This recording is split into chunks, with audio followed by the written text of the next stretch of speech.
ఒరే దుర్మార్గుడా రారా బయటికి నా పొట్టని దగ్గర నీ ఏంట్రా పని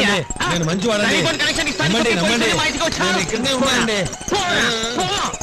రావుగారు నీకు పగది రావుగారు ఏంటండి రావు గారు మారుతి గారినే లోపలికి పోగా అడిచిరువా అప్పయ్య ஏன் சும்மா கத்திட்டே இருக்க இந்த பாரு டக்குன்னு நெஞ்சு அடைச்சிச்சுன்னா அப்புறம் சங்குதான் ஏற்கனவே வயசாகி போச்சு எனக்கு வயசாகி போச்சா என்ன கேட்டா உன் சம்சாரத்துக்கல யோ ஏன் ஆகுன்னு கத்திட்டு இருக்க பாரு மதுரை மணவாடு அப்படியே நேர்ந்துகளும் ஜாயின் ஃபேமிலியா இருப்போம் விட்டா என் ஃபேமிலியில மெம்பர் ஆயிடுவ நீ மெம்பர் சாதாரண மெம்பர் இல்லையா லைஃப் மெம்பரு ஏதோ ஆகுன்னு இருக்கேன் பொண்டாடி கலையா நேற்று நீ வாடி வெளியில போயிட்டேன் வெட்டியாரமா குளிச்சுட்டாங்க முதுகு தேய்க்கிற கையெட்டல பாத்துட்டு சும்மா இருக்க முடியுமா ஃபுல்லா நான் தான் தேய்ச்சி விட்டேன் பாத்ரூம்ல முதுகு தேய்ச்சானா வாய இதுக்கே போய் டென்ஷனாரியா முந்தா நேரத்து நீ வாட்டுக்கு டூர் போயிட்ட வெட்டியாரமா தனியா படுத்துனாங்க கருப்பா மூஞ்சி 10 பையன் ஐயோன்னு கத்துனாங்க பாத்துட்டு சும்மா இருக்க முடியுமா நைட்டு பூரா அவங்களோட போய் இருந்து விடிய வரை கருப்பா மூஞ்சி வராம பாத்துட்டு தெரியுமா